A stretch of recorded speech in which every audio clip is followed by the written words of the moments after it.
Bismillahirrahmanirrahim.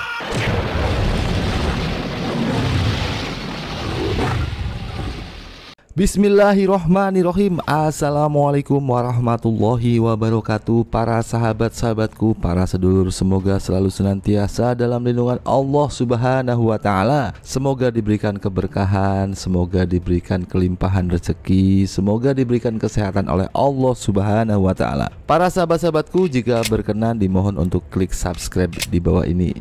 Terima kasih banyak para sahabatku, terima kasih banyak para sedulurku telah mensupport perkembangan channel saya. Semoga Allah Subhanahu wa ta'ala memberikan kebaikan dan keberkahan kepada para sahabat-sahabatku semua sekalian. Amin ya Allah ya Rabbal alamin. Para sahabatku, pada kesempatan kali ini saya akan membahas tentang kisah hikmah dan karomah dari waliullah. Ada seorang waliullah yang merupakan seorang ulama besar, pendiri Nahdlatul Wathon yang berasal dari daerah Lombok, Nusa Tenggara Barat. Beliau adalah Tuan Guru Kiai Haji Muhammad Zainuddin Abdul Majid. Beliau dilahirkan di Kampung Bermi, Pancor, Lombok Timur pada tahun 1906 Masehi. Nama kecil beliau itu adalah Muhammad Syagaf. Kemudian setelah menunaikan ibadah haji ke Tanah Suci Mekah, lalu beliau berganti nama menjadi Haji Muhammad Zainuddin. Yang mengganti nama tersebut itu adalah ayah beliau sendiri, yaitu Haji Abdul Majid. Konon nama itu diambil dari nama seorang ulama besar yang bernama Syekh Muhammad Zainuddin Sarawak, yang mana ulama tersebut merupakan seorang guru di Masjidil Haram yang memiliki akhlak serta kepribadian yang sangat mulia. Kiai Haji Muhammad Zainuddin Abdul Majid adalah anak bungsu yang lahir hasil dari pernikahan Tuan Guru Haji Abdul Majid dengan Hajah Halimatus Sa'diyah.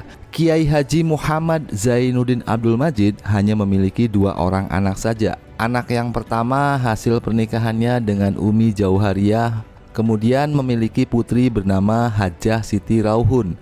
Dan anak yang kedua itu adalah hasil pernikahannya dengan Umi Rahmatullah, kemudian memiliki putri bernama Hajah Siti Raihanun. Karena Kiai Haji Muhammad Zainuddin Abdul Majid hanya mempunyai 2 orang anak saja, maka beliau juga biasa dipanggil dengan nama Abu Rauhun wa Raihanun. Kiai Haji Muhammad Zainuddin Abdul Majid merupakan seorang ulama yang juga dihormati oleh banyak ulama-ulama besar yang lainnya, seperti halnya yang dikatakan oleh Profesor Dr. Sayyid Muhammad Alawi Abbas Al-Maliki Al-Maki, yang beliau adalah seorang ulama terkemuka di kota suci Mekah. Ketika beliau memberikan pendapatnya tentang Kiai Haji Muhammad Zainuddin Abdul Majid, maka beliau mengatakan bahwa tidak ada satu orang pun ahli ilmu di Tanah Suci Mekah Al-Mukarramah, baik tulab maupun ulama, yang tidak kenal akan kehebatan dan ketinggian ilmu Syekh Zainuddin. Syekh Zainuddin adalah ulama besar, bukan hanya milik umat Islam Indonesia, tetapi juga milik umat Islam sedunia. Tuan Guru Kiai Muhammad Zainuddin Abdul Majid dikenal sebagai ulama besar dan waliullah di Indonesia karena ilmu yang dimilikinya yang begitu luas dan mendalam. Maka sebagai seorang waliullah, beliau memiliki banyak sekali karomah. Berikut saya rangkum beberapa karomah dari Tuan Guru Maulana Syekh Zainuddin Abdul Majid. Karomah yang pertama, berdakwah dalam mimpi dan mengislamkan orang Chinese. Kisah ini diceritakan oleh Majelis Sholawat Rasul atau MSR yang bernama Habib Fairuz Al-Qadri, bahwa pada suatu hari ada seorang Chinese yang datang ke daerah Pancor dan kemudian ia bertanya mencari tahu di manakah alamat Maulana Syekh Zainuddin Abdul Majid. Warga di sana pun merasa sangat heran karena tidak biasanya ada orang yang non-muslim yang mencari beliau.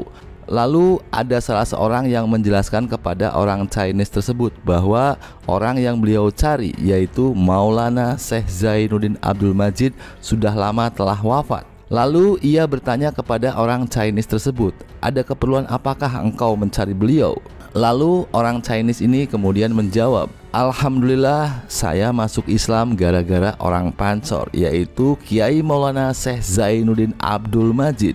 Lalu ia melanjutkan kembali ceritanya. "Pada saat itu kehidupan saya sedang dalam kesulitan, usaha saya tengah terpuruk. keluarga kami sedang dilanda kesempitan masalah ekonomi. Lalu pada suatu hari saya bermimpi bertemu dengan orang yang bernama Maulana Syekh Zainuddin Abdul Majid. Kemudian beliau memberikan banyak nasihat dan tausiah kepada saya, sehingga membuat saya lebih tenang dalam menghadapi persoalan hidup dan berbagai macam masalah. Besok malamnya saya juga bermimpi lagi bertemu dengan orang yang sama, yaitu Maulana Syekh Zainuddin Abdul Majid. Dan beliau kemudian mengatakan bahwa nanti pada tanggal sekian hari ini engkau akan mendapatkan sesuatu berupa ini. Awalnya saya merasa ragu.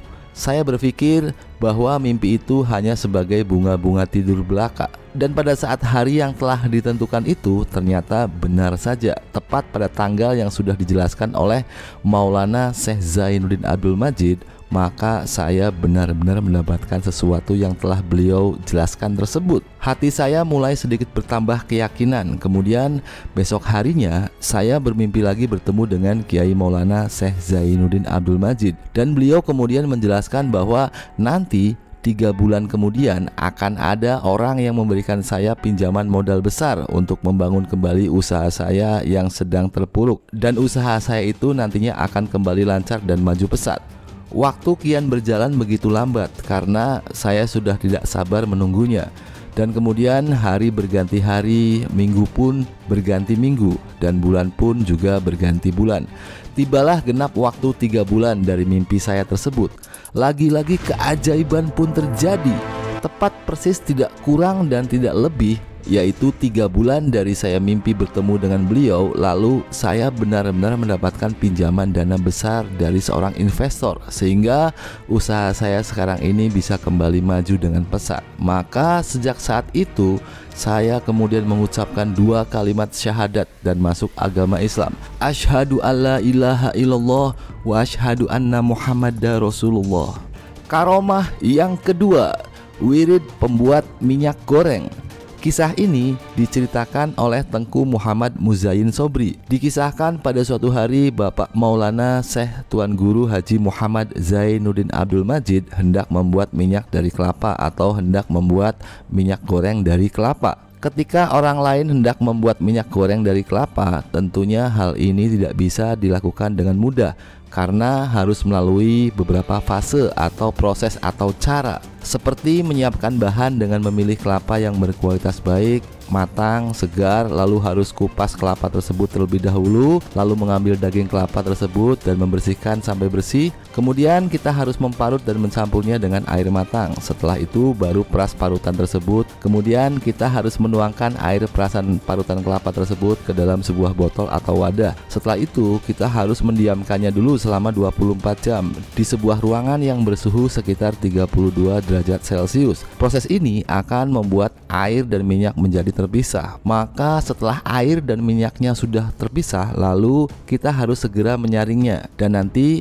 hanya tersisa minyak kelapa yang berwarna putih pucat. Atau cara lain untuk membuat minyak goreng dari kelapa bisa juga dengan metode pemanasan yang membutuhkan tata cara dan waktu yang cukup lama. Namun berbeda halnya dengan yang dilakukan oleh Maulana Syekh Zainuddin Abdul Majid. Ketika beliau pada suatu hari hendak membuat minyak goreng dari kelapa, maka pada saat itu dikumpulkanlah beberapa kelapa di hadapannya. Lalu beliau kemudian mulai berdoa dan berzikir sekian lama. Setelah selesai berzikir, lalu Maulana Syekh Zainuddin Abdul Majid kemudian mengambil kelapa tersebut dan melubanginya. Tiba-tiba saja keajaiban pun terjadi. Dari kelapa itu mengucurlah minyak kelapa yang sudah jadi, mengalirlah minyak goreng dari kelapa yang sudah jadi. Subhanallah, ini adalah hal yang sangat luar biasa. Di tangan seorang waliullah, maka hal yang sulit pun bisa menjadi mudah berkat karomah yang telah diberikan oleh Allah Subhanahu wa Ta'ala kepada beliau.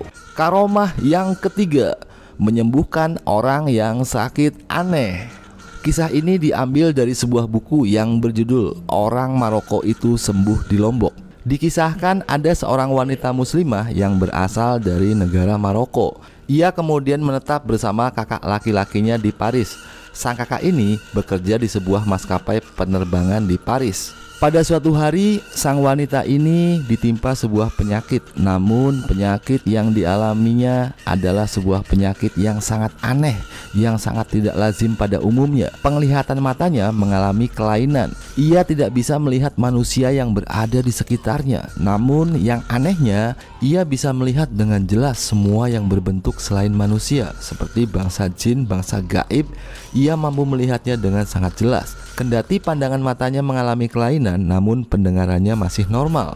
Penyakit aneh ini membuat sang wanita tersebut merasa sangat takut karena ia tidak bisa melihat manusia, tetapi ia bisa melihat dengan jelas penampakan makhluk gaib selain manusia. Mungkin penyakit yang diderita oleh wanita ini adalah karena ulah dan interaksi dengan bangsa gaib atau bangsa jin. Di dalam tubuh manusia ada yang namanya roh dan sesuatu yang dekat dengan roh yang bernama jiwa. Jika rohnya lepas dari tubuh, maka orang tersebut akan wafat. Namun, jika jiwanya yang lepas dari tubuh, tetapi rohnya masih bertengger di dalam tubuh manusia tersebut, maka orang tersebut belum wafat. Namun, hidupnya dan perasaannya akan merasa aneh. Seperti yang dialami oleh wanita Maroko ini, yaitu jiwanya mungkin telah dibawa oleh bangsa jin, sehingga jiwanya mungkin telah dibawa dan dipengaruhi oleh bangsa jin, sedangkan rohnya masih berada di dalam tubuhnya. Hal ini yang membuat matanya bisa melihat bangsa gaib, namun penglihatan matanya tidak bisa melihat manusia yang berada di sekitarnya.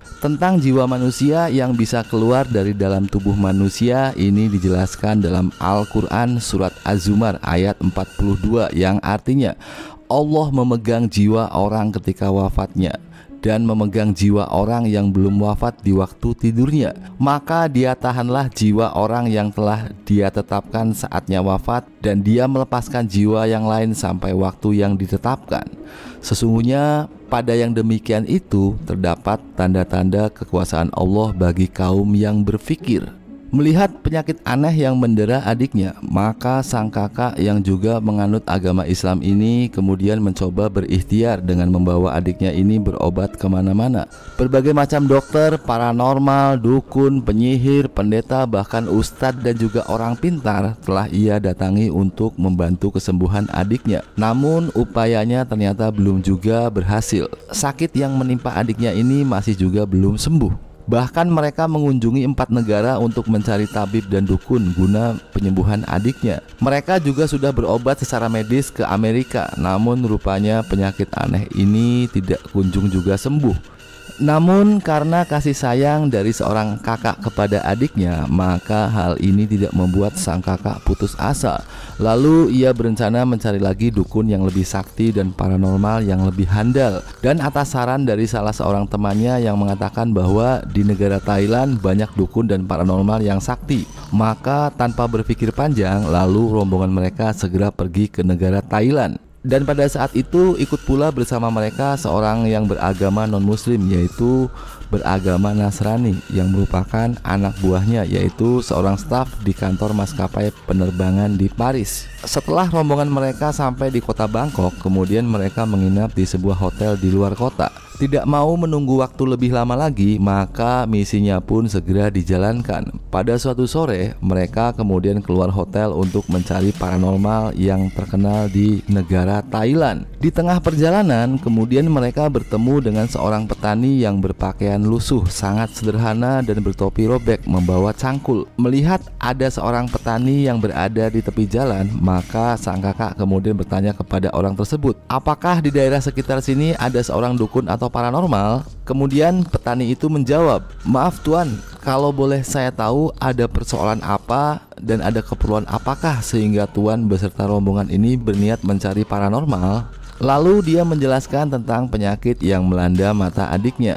Kemudian petani itu berkata, oh, kalau penyakit itu bisa diobati, tapi orang yang tuan cari tidak berada di negara Thailand ini. Maka silahkan tuan berobatlah pada orang ini di daerah Lombok, negara Indonesia. Sambil sang petani itu memberikan selembar foto kepada rombongan tersebut. Kemudian foto itu langsung diambilnya. Dan sepersekian detik pada saat ia kembali berpaling kepada petani itu, namun tiba-tiba saja sang petani itu telah hilang raib entah kemana, seperti ditelan bumi. Rombongan yang berada pada saat itu merasa sangat aneh namun juga penasaran. Maka kemudian mereka tidak meneruskan mencari paranormal di negara Thailand, tetapi kembali pulang ke hotel, kemudian segera bertolaklah menuju negara Indonesia. Beberapa saat kemudian pesawat yang mereka naiki ini mendarat di Bandara Ngurah Rai, Denpasar, Bali. Rupanya pucuk dicinta ulam pun tiba. Di bandara tersebut mereka bertemu dengan seorang penjual es yang berasal dari daerah Kembang Kerang, Lombok Tengah yang bernama Akmaluddin. Sang kakak kemudian bertanya kepada penjual es tersebut, "Kenalkah engkau dengan orang ini?" sambil menunjukkan sebuah foto. Kemudian tukang es yang bernama Akmaluddin ini kemudian menjawab, "Oh iya, saya kenal. Orang di dalam foto itu adalah guru saya." Melihat tampang Akmaluddin yang biasa saja dan seorang yang berjualan es, maka membuat mereka semua menjadi ragu. Di dalam hatinya kemudian berkata, "Jangan-jangan tukang es ini berkata tidak jujur." Melihat gelagat tersebut, maka sang penjual es yang bernama Akmaluddin itu kemudian menjawab, "Jika Tuan tidak percaya, mari ikutlah ke kosan saya yang letaknya tidak jauh dari tempat ini." Kemudian rombongan itu mengikuti Akmaluddin. Setelah sampai di kosannya, maka ia langsung mengambil sebuah foto dari dalam rumah kosannya tersebut. Kemudian memberikan foto tersebut kepada mereka.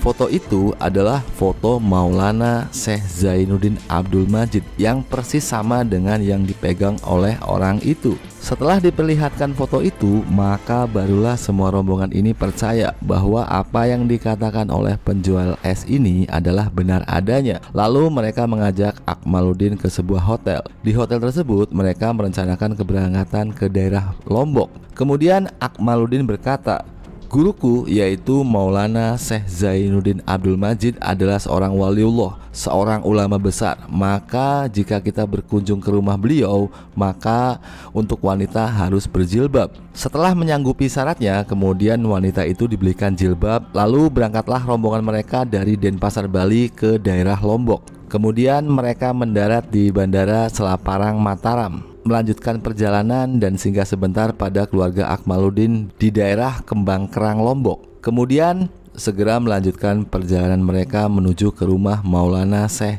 Zainuddin Abdul Majid yang berada di daerah Pancor, Lombok Timur. Setelah rombongan mereka sampai ke tempat tujuan, maka sang kakak beradik itu kemudian langsung diterima dengan baik oleh Maulana Syekh Zainuddin Abdul Majid. Sedangkan orang yang beragama Nasrani dipersilahkan untuk menunggu di luar. Maulana Syekh Zainuddin Abdul Majid kemudian mengobati wanita itu dengan doa-doa tertentu yang dibacakan secara khusyuk. Kemudian memberikan air doa di sebuah botol air mineral, dan wanita yang sakit itu disuruh untuk mengamalkan sebuah wiridan yang singkat yang harus ia baca. Kemudian wanita yang sakit ini langsung meminum air itu sedikit, dan sedikitnya lagi digunakan untuk membasuh mukanya. Awalnya belum ada reaksi apapun. Setelah itu akhirnya mereka berpamitan dan berangkat menuju Kuta, Lombok Tengah. Ketika rombongan itu telah sampai di Kuta, kemudian mereka menginap di sebuah hotel. Di hotel itu kemudian wanita Maroko yang sakit ini kemudian kembali meminum air pemberian dari Maulana Syekh Zainuddin Abdul Majid itu, dan kemudian membasuh wajahnya dan membaca wiridan yang telah diajarkan kepadanya. Tiba-tiba saja keajaiban pun terjadi. Dengan izin Allah Subhanahu wa Ta'ala dan juga karena karomah yang dimiliki oleh sang waliullah Syekh Zainuddin Abdul Majid, maka wanita yang sakit itu langsung sembuh. Dia bisa kembali melihat keberadaan manusia yang berada di sekitarnya. Ia pun sudah tidak bisa melihat lagi berbagai macam penampakan makhluk gaib yang biasa ia lihat. Betapa senang dan gembiranya sang wanita ini. Kemudian ia bersyukur dan melonjak kegirangan. Namun karena luapan kegembiraannya, maka tanpa disadari dia langsung merangkul tukang es yang bernama Akmaluddin ini. Sontak saja hal tersebut membuat Akmaluddin yang mendapatkan menang banyak ini kemudian beristighfar, "Astagfirullahaladzim," yang membuat semua orang yang berada di sana pun tersenyum dan tersipu malu. Kisah ini adalah kisah nyata yang diceritakan oleh Tuan Guru Haji Hayatuddin yang merupakan salah seorang murid dari Maulana Syekh Zainuddin Abdul Majid yang juga merupakan paman dari Akmaluddin yang berdomisili di Kembang Kerang, Lombok Tengah. Karomah yang keempat, tongkat menjadi ular. Kisah ini diceritakan oleh Tengku Muhammad Muzain Sobri bahwa beliau pada saat di Mekah mendapatkan cerita langsung dari Tuan Guru Bajang Lalu Gede Muhammad Zainuddin Atsani. Dikisahkan pada suatu hari Maulana Syekh Zainuddin Abdul Majid menyuruh anaknya yang bernama Umi Hajah Siti Raihanun Zainuddin Abdul Majid dan juga cucunya yang bernama Muhammad Zainuddin Atsani untuk pergi ke Gunung Rinjani, ditemani oleh beberapa orang kepercayaannya untuk menjaga dan menemani mereka selama di perjalanan. Kemudian sebelum berangkat ke Gunung Rinjani, lalu sang cucu yaitu Tuan Guru Bajang Lalu Gede Muhammad Zainuddin Atsani dipinjami bekal berupa sebuah tongkat milik Maulana Syekh Zainuddin Abdul Majid, yang mana tongkat tersebut merupakan tongkat yang terbuat dari kayu. Kemudian rombongan Tuan Guru Bajang Muhammad Zainuddin Atsani akhirnya memulai perjalanannya menaiki Gunung Rinjani. Mereka kemudian menyusuri jalan pegunungan hingga setelah sampai di Gunung Rinjani. Pada saat itu waktu menunjukkan antara maghrib menjelang isya. Lalu sang cucu ini yaitu Tuan Guru Bajang Muhammad Zainuddin Atsani kemudian menggunakan tongkat pemberian kakeknya tersebut. Awalnya biasa saja, tidak ada hal yang aneh. Namun lama-lama Tuan Guru Bajang Muhammad Zainuddin Atsani merasakan ada yang aneh di tangannya. Ia merasakan tongkat yang ia pegang ini menjadi empuk dan lentur. Kemudian dengan sigap matanya autofokus tertuju kepada tongkat yang ia pegang tersebut. Tiba-tiba saja keajaiban pun terjadi. Tongkat yang ia pegang tersebut tiba-tiba saja sudah berubah menjadi seekor ular, yang mana ular tersebut langsung melilit tangannya.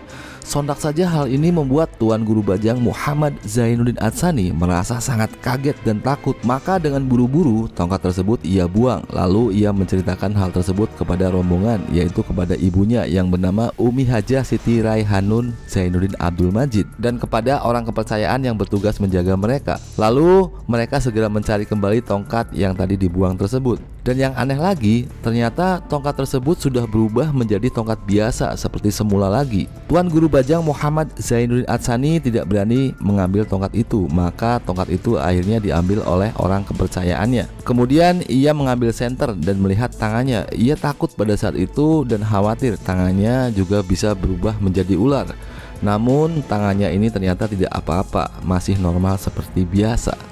Tentang kisah tongkat yang bisa berubah menjadi ular masih diceritakan oleh Tuan Guru Bajang Muhammad Zainuddin Atsani bahwa ketika beliau masih duduk di bangku sekolah MTS, suatu hari beliau memasuki ruangan kakeknya yaitu Maulana Syekh Zainuddin Abdul Majid. Di ruangan itu terdapat banyak sekali tongkat-tongkat beliau. Salah satunya ada sebuah tongkat yang ada sarungnya. Lalu Tuan Guru Bajang Muhammad Zainuddin Atsani mengambil tongkat yang ada sarungnya itu dan kemudian membuka sarung penutupnya. Namun tiba-tiba saja keajaiban pun terjadi. Tiba-tiba saja tongkat tersebut itu berubah menjadi seekor ular. Maka beliau pun merasa sangat takut dan kembali menutup sarung tongkat tersebut. Para sahabat-sahabatku, kisah tentang tongkat yang bisa berubah menjadi ular tentunya mengingatkan kita pada mukjizat yang dimiliki oleh Nabiullah Musa alaihi salam. Bisa saja mukjizat yang dimiliki oleh para nabi juga menjadi karomah yang dimiliki oleh para wali. Karena menurut As-Sayyid Muhammad Alawi Al-Maliki, beliau berkata bahwa apa saja mukjizat yang terjadi oleh anbiya atau para nabi, maka itu bisa saja terjadi oleh aulia atau para wali Allah subhanahu wa ta'ala. Wallahu alam bisawab. Karomah yang kelima, membelah deras arus air. Kisah ini diceritakan sendiri oleh Maulana Syekh Muhammad Zainuddin Abdul Majid dan juga diceritakan oleh saksi mata pada saat kejadian tersebut, yaitu Amak Sanusi. Dikisahkan setelah Tuan Guru Zainuddin Abdul Majid pulang dari pesantrennya di Mekah, maka sesampainya di desanya, yaitu di desa Pancor, Lombok, kemudian beliau berkeliling ditemani oleh Amak Sanusi. Tujuan beliau berkeliling pada saat itu bukan untuk berdakwah, tetapi untuk mengetahui batas-batas tanah dan sawah warisan orang tuanya yang bernama Datuk Haji Abdullah Majid. Pada saat itu Kiai Muhammad Zainuddin Abdul Majid dan Amak Sanusi melihat sebuah parit yang begitu besar. Pada saat mereka berangkat melakukan pengecekan batas sawah, parit tersebut masih kering dan tidak ada airnya sama sekali. Jadi seolah seperti jalan biasa, maka beliau dan Ahmad Sanusi kemudian masuk ke dalam parit yang kering tersebut dan berkeliling di parit tersebut sampai waktu menunjukkan sore hari. Namun pada saat beliau hendak pulang, tiba-tiba saja parit yang semula kering itu sudah penuh dengan air yang mengalir begitu deras. Kiai Muhammad Zainuddin Abdul Majid kemudian merasa kebingungan karena jika beliau memutar balik, namun di sana juga percuma karena di sana juga ada parit yang sudah penuh dengan air. Kiai Muhammad Zainuddin Abdul Majid merasa sangat kebingungan karena posisi beliau pada saat itu seperti buah simalakama. Beliau mau memutar balik, namun di sana juga ada parit yang sudah penuh dengan air. Mau melanjutkan pulang, namun jalan satu-satunya yang harus ia lewati adalah parit yang penuh dengan air deras tersebut. Setelah berpikir sejenak, maka beliau kemudian memutuskan untuk melanjutkan perjalanannya melewati parit tersebut. Kemudian memerintahkan kepada Ahmad Sanusi untuk memegang jubah beliau. Setelah Ahmad Sanusi memegang jubah beliau, kemudian Kiai Muhammad Zainuddin Abdul Majid membaca doa-doa tertentu. Dan tiba-tiba saja keajaiban pun terjadi. Derasnya air yang mengalir dari parit tersebut tiba-tiba saja terbelah seperti memberikan jalan kepada beliau untuk bisa pulang. Kemudian Kiai Muhammad Zainuddin Abdul Majid dan Ahmad Sanusi berjalan di tengah derasnya air parit yang sudah terbelah ke kanan dan ke kiri itu. Namun yang lebih ajaib lagi, ternyata derasnya arus air yang terbelah tersebut kembali seperti biasa setelah Kiai Muhammad Zainuddin Abdul Majid dan Ahmad Sanusi melewati parit tersebut. Para sahabatku, kisah ini sama seperti mukjizat yang dialami oleh Nabiullah Musa alaihissalam yang bisa membelah lautan dan membuatnya bisa berjalan di bawah lautan tersebut. Ini adalah sebuah kemuliaan, ini adalah sebuah keajaiban yang diberikan oleh Allah Subhanahu wa taala kepada orang-orang yang soleh, kepada para nabi berupa mukjizat dan kepada para wali berupa karomah. Para sahabatku, hikmah yang bisa saya sampaikan pada kesempatan kali ini itu adalah orang-orang yang senantiasa mendekatkan diri kepada Allah Subhanahu wa taala dengan menjalankan apa yang telah diwajibkannya dan juga menjalankan sunnahnya secara istiqomah, maka akan membuat Allah Subhanahu wa taala mencintai mereka. Ketika Allah Subhanahu wa taala mencintai mereka, orang-orang pilihan tersebut, maka Allah Subhanahu wa taala menjadi mata bagi ia melihat. Ketika orang itu berdoa, niscaya Allah Subhanahu wa taala akan mengabulkannya. Maka itu adalah sebuah karomah yang diberikan oleh Allah Subhanahu wa taala atas kecintaan Allah Subhanahu wa taala kepada manusia yang soleh yang senantiasa mendekatkan diri kepada Allah Subhanahu wa taala. Oleh karena itu para sahabatku, mari kita senantiasa mendekatkan diri kepada Allah Subhanahu wa taala, menjauhi segala macam bentuk larangannya dan menjalankan segala macam bentuk perintahnya. Niscaya Allah Subhanahu wa taala akan memberikan keberkahannya kepada kita semua sekalian dan akan melindungi kita semua sekalian. Amin ya Allah ya rabbal alamin. Mungkin demikian saja ulasan yang bisa saya sampaikan pada kesempatan kali ini. Akhirul kata, wabillahi taufik wal hidayah. Wassalamualaikum warahmatullahi wabarakatuh.